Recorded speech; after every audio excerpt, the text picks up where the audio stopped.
8:43 exactly. Bismillah ar-Rahman ar-Rahim. Welcome back. We're now going to be crossing over to Palestine. I presume that is where Hiba is based. She is a Jordanian Palestinian activist, and we're going to be talking about. Yes, she is from Palestine. I see she's talking to us live from Palestine. We're going to be talking Al Aqsa Week. Assalamu alaikum to you, Hiba. Welcome to the program. Wa alaikum salam. Good morning to all our listeners. Thank you for having me. Lovely to have you on the show. So we have this amazing week, hashtag Love Al Aqsa. And obviously, people all around the world are observing Al Aqsa Week. Is there a lot of interest, excitement, and lots of interesting and relevant activities happening not only at Al Aqsa itself, but all around the Muslim world? Allow me first to thank the organizers for this important week of Al Aqsa, which takes place annually since 2017.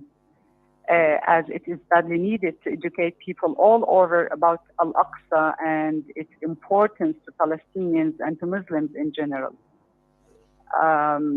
It's very important to mention that this week comes in light of the formation of an extremist government in Israel, actually the most extremist government ever. And it came a few days after the Cairo conference, which was held under the title of Jerusalem, Steadfastness and Development, and emphasized Palestinian rights in Jerusalem and the Holy Site, as well as in light of the escalating Judaization of Jerusalem and demolishing houses to expel the largest number of the Jerusalemites. As you mentioned, that you launched, or this week you launched a hashtag of Love Aqsa. So I expect people would spread and publish informative content about Al Aqsa most on social media during this week by using this hashtag. And it is supposed to be an opportunity to let people know why Al Aqsa is important religiously and historically for not only Palestinians, but also for all Muslims around the world.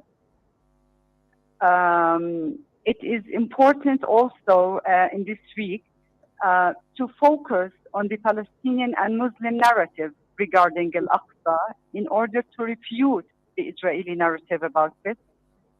And it is, of course, important that you let people know during this week regarding the major events that marked its history since the occupation in 1967 and still ongoing on a daily basis, such as raids, restrictions, closures, arresting worshippers and people in its compound. I would like also to say that we are really excited about this week because we expect to raise awareness that Al Aqsa, with its entire area, which is located in the heart of the occupied eternal capital of the Palestinian state, is purely for Muslims. However, raising awareness should be in a scientific way and should draw the attention of people that the problem of Al-Aqsa is the occupation. The main problem of Al-Aqsa is the occupation. If there was no occupation, there wouldn't be Aqsa problem. And Christians and Muslims have the right to visit Islamic and Christian holy sites without any hindrance. A while ago, Hiba, can I carry on? Carry on. It is also important in this week to call for isolating Israel for its crimes and violations against Al-Aqsa, which is considered as a defying to all the Islamic nation with the aim of humiliating, subjugating it, since Al-Aqsa Mosque, as you know, is the first of the two Qiblas. So what we expect from this week is to support the steadfastness of our people in Jerusalem during this week, and to strengthen this steadfastness in order to enable them to continue their struggle to protect Al-Aqsa Mosque from settlers, from extremists like Ben Gvir. And also we expect, of course, solidarity with Al-Aqsa, which is a symbol of Jerusalem and Palestine, as I mentioned, by working to isolate Israel, the Israeli colonial entity that doesn't hesitate to commit its crimes against Islamic and Christian sanctities and against the Palestinian people. We do hope that South Africa and the organizers of this initiative to work on not only spreading awareness among people, but also expanding public opinion to form a public opinion that is capable to pressure towards isolating Israel and bring it to international trials and to condemn those who protected, especially the United States of America and the permanent members of the Security Council. Alhamdulillah, I can reassure you Generally that speaking, we're talking, yes, go ahead. I can reassure you that the Muslim community here in South Africa, and also our African brothers who, lived through the apartheid struggle in South Africa, are very sympathetic to the Palestinian cause.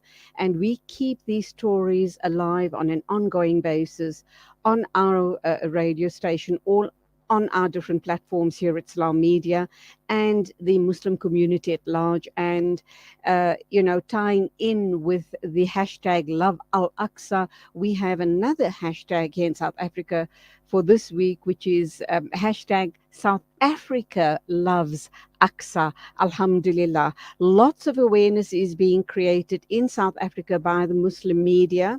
There are quite a number of TV and radio stations in South Africa, and we have gone all out to create this awareness. Let's just understand, Hiba. We do know that, Alhamdulillah, Al-Aqsa was the first Qibla of the Muslims going back in history. Just give us a few important historical and religious facts around Al-Aqsa, inshallah, before we wrap up this morning. Okay, the most important thing is the Isra and Mi'raj. When Prophet Muhammad he made the journey, the night journey, Alhamdulillah, yes. Carry on. Exactly. And not mention that it is mentioned in the Quran. Yes. So what else do you need more important than this? Absolutely. So it is very important in this week to emphasize the legitimate rights of the Palestinian people in Jerusalem, including their right in worshipping and visiting the holy site, and to emphasize the Arabic identity of the city of Jerusalem, which is targeted by the occupation. Hiba, how is the Isra wal Miraj, Al-Isra wal Miraj, how is it celebrated at Al-Aqsa? I spoke to an activist yesterday about the same thing, Al-Aqsa Week, and on Monday we spoke to Abir Zayad, whom I'm sure you know about, or possibly even personally know her. She is the archaeologist who has long been working on restoring certain portions of Al-Aqsa. She too mentioned Al-Isra wal Miraj, Alhamdulillah. One thing I do want to ask is, according to Islamic history, our beloved Nabi Sallallahu Alaihi Wasallam, when he undertook that journey, he tethered his horse at a certain point at a post at one of the walls at Al-Aqsa, and we are told that there is still a remnant of that. There was a ring, I think an iron ring, where he tethered Al-Buraq there. That is part of our history. Do you know the whereabouts of that place? And do Muslims have access to that particular point within the compound of Al-Aqsa? To be honest, no, I have no idea if the Muslims have access to that point. Since I am away from Jerusalem and I haven't had a chance to visit Al-Aqsa.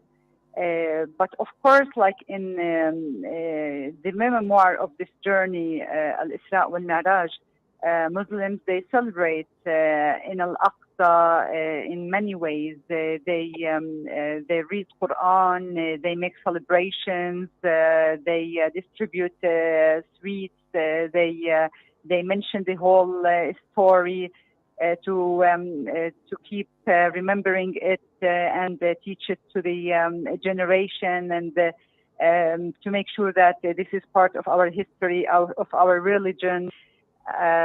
So this is what I know about the celebrations. But about that point, actually, where Al-Buraq, I have no idea if it's accessible for Muslims. But generally speaking, as you know, that the occupation, they prevent people, especially those from the West Bank and from the occupied territories in 1948, from reaching and,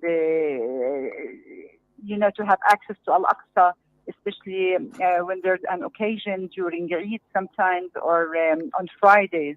And sometimes they prevent the Jerusalemites. They just allow those above a certain age to go and pray at Al-Aqsa.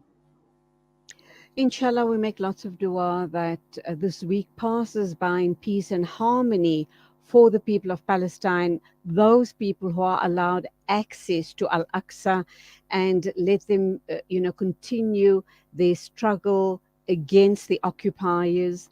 And let, inshallah, our du'as are that, inshallah, in time, sooner rather than later, the Palestinian people will be emancipated, they will be free, and they will get back what is rightfully theirs, and that is, of course, their land. Our du'as with you. Thank you indeed. Do you have any points in closing you'd like to share with me before we wrap up? I would like just to close with that we need in Jerusalem the support of all the Muslims all over the world, and we need you to support us, to pressure the international community, to put pressure on Israel in order to make it easier for Jerusalemites not only to access Al-Aqsa, but to liberate Palestine from this occupation that we are suffering from since 1967. So we need this. We need to speak loud in all platforms every time it's possible, in order just to make sure that we get rid of this occupation and we are free, Palestine is free, and our eternal capital is free, so that we can practice all our rights freely in our country. Ameen, Ameen, Summa Ameen. For organizing this, inshallah. Thank you. Ameen, Ameen, Summa Ameen. Hiba Baidoun, a political Jordanian Palestinian activist, talking to us about Al-Aqsa Week. Alhamdulillah, wonderful talking to you, Hiba.